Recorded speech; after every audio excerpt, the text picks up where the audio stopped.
आखिर Gojo Satoru कितना ज्यादा स्ट्रॉन्ग है? कुछ फैंस के बीच में अभी भी एक छोटा सा कंफ्यूजन है कि क्या सच में सुकुना गोजो से ज्यादा पावरफुल है। वेल अगर मैं अपना ओपिनियन बताऊं तो हाँ, बट एक्चुअली में सातोरू गोजो कितना ज्यादा पावरफुल है, आज के इसी वीडियो हम इस टॉपिक के ऊपर बात करने वाले हैं और साथ में उसकी डेथ का एक्चुअल रीजन भी जानने की कोशिश करेंगे कि आखिर सुकुना गोजो को मारने में सक्सेसफुल कैसे रहा। वेल हे गाइस, तो कैसे हैं आप सब? Welcome back to our another video. First of all, Gojo Satoru current generation का सॉर्सरर है जिसे अब तक का सबसे स्ट्रॉन्गेस्ट और पावरफुल सॉर्सरर माना जाता है। वो एक ह्यूमन की लिमिट से पूरी तरह से बाहर है। सातोरू गोजो अपने क्लैन का इकलौता ऐसा कैरेक्टर है जो 400 इयर्स के बाद 6 आई की पावर से पजेस है। वो अपने क्लैन का इकलौता ऐसा मेंबर है जिसकी 6 आई जेनेटिक कर्स टेक्निक है। अगर मैं सिर्फ उसके 6 आई की बात करूं तो बहुत से एबिलिटीज और पावर्स के साथ पजेस है, जैसे कि नारुतो वर्ल्ड में रेनिगान और शारिंगान है। गोजो की 6 आईज उसे extra ordinary perception and ability grant करता है जो किसी भी कर्स एनर्जी को मैनिपुलेट कर सकता है। अपनी आंखों को कवर करने के बाद भी वो किसी भी कर्स एनर्जी के फ्लो को देख सकता है। ये तो उसकी सबसे बड़ी एबिलिटीज में से एक है।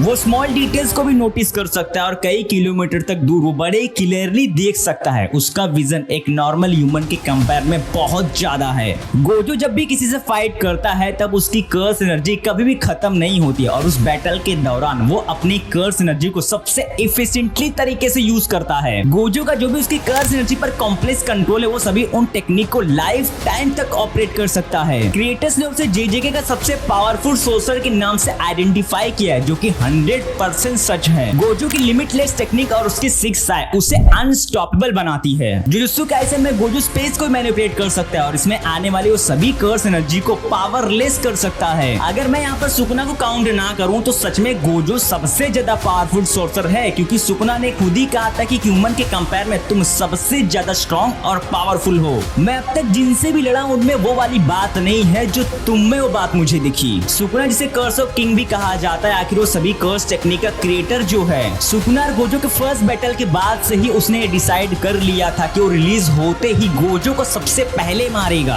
आखिर उसे भी तो कोई टक्कर का बंदा चाहिए ही था। He was planning at the beginning, क्योंकि उसे भी ये मालूम था कि ये वही बंदा है जो मुझे रोक सकता है और इसके अंदर ही इतना गुर्दा है कि मेरे सामने खड़ा हो सके पूरे जेजेके में। फाइनली जब वो बैटल का दिन आया during the Shinjuku showdown arc chapter 236, तब सुकुना को भी ये रियलाइज हुआ था कि वो गोजो के बारे में 1% भी गलत नहीं था। ये पहली बार ऐसा था कि सुकुना किसी से फाइट कर रहा है और वो उस फाइट में वो टेंशन में है। गोजो ने सच में उसकी हालत काफी खराब कर दी थी जिसकी उसे 1v3 होना पड़ा था। आइनो के सुकुना माहोरोगो की हेल्प से ही गोजो को हरा पाया था, बट कैसे? माहोरोगो किसी भी कर्स एनर्जी और अटैक के ब्लूप्रिंट को क्रिएट कर सकता है। इन सिंपल वर्ड, माहोरोगा अपने ऊपर किसी भी किए गए अटैक को अडॉप्ट कर सकता है, जिसकी उसने गोजो के इन्फिनिटी को ब्रेक कर दिया था। At of the end Mahoraga Gojo के इन्फिनिटी को बाईपास करने में सक्सेसफुल रहा। हालांकि ये प्रोसेस काफी टाइम कंज्यूमिंग था, बट माहोरागा ने ये मैनेज किया और उसने सुकुना को ब्लूप्रिंट दिया टू बाईपास गोजोस इन्फिनिटी। और उसी टाइम पर सुकुना ने अपने ultimate technique the world bisecting slash को समन किया। सुकुना की ये टेक्निक सच में इनक्रेडिबल थी और उसने इवेंचुअली ही गोजो के 2 टुकड़े कर दिए थे। गोजो को भी यहाँ पर क्लियरली पता था कि सुकुना अपनी फुल पावर के साथ उससे फाइट नहीं कर रहा है, और जबकि गोजो अपने 100% पावर और स्ट्रेंथ के साथ सुकुना से लड़ रहा था। अब सुकुना ठहरा द कर्स ऑफ किंग और गोजो इस नई जनरेशन का नया और सबसे स्ट्रॉन्गेस्ट और पावरफुल सोर्सर था। यहाँ पर कोई डाउट नहीं कि Sukuna still much more stronger than Satoru Gojo, but Sukuna ने भी कंप्लीटली एक्सेप्ट किया कि only one man who is worthy and capable to take down him, और वो कोई और नहीं बल्कि अपना सातोरू गोजो था।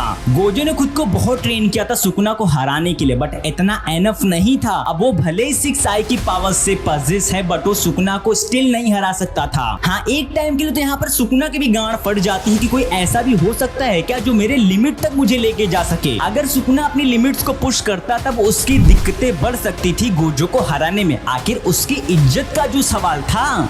इज्जत है, इज्जत है, हाँ इज्जत है थोड़ी, मतलब अपने कर्स किंग के टाइटल को भी तो उसे मेंटेन करना था ना। तो फाइनल कंक्लूजन यही निकलता है कि सुकुना गोजो से बहुत ज्यादा पावरफुल है, बट इस बात को भी इग्नोर नहीं किया जा सकता है कि गोजो अब तक की सभी जनरेशन का सबसे ज्यादा पावरफुल और स्ट्रॉन्गेस्ट सोर्सर है। भैया इसमें कोई डाउट नहीं है कि जेजेके में उसकी बराबरी कोई भी नहीं कर सकता है, इवन यूजी भी नहीं। आई होप कि मेरा जवाब आपको जेन्युइन लगा होगा, क्योंकि गोजो ने भी ये खुद ही एक्सेप्ट एक्सेप्ट किया था कि उसने सुकुना के साथ फाइट में अपनी पूरी ताकत लगा दी थी, और जबकि सुकुना ने अपनी आधी ताकत भी नहीं लगाई थी। चैप्टर 236 के स्टार्टिंग में ही गोजो ने ऐसा कहा था। कंफर्मेशन के लिए प्लीज रीड दिस चैप्टर। तो दोस्तों आज के लिए इतना ही। अपना रीयूनियन अपने नेक्स्ट वीडियो में होगा। अगर ये वीडियो आपको पसंद आई हो तो प्लीज हमारे वीडियो को लाइक एंड हमारे चैनल को सब्सक्राइब एंड बेल नोटिफिकेशन को भी ऑन कर लेना, ताकि आने वाले वीडियो का नोटिफिकेशन आपको सबसे पहले मिल जाए। तो गाइस टेक केयर, मिलते हैं अपने नेक्स्ट वीडियो में।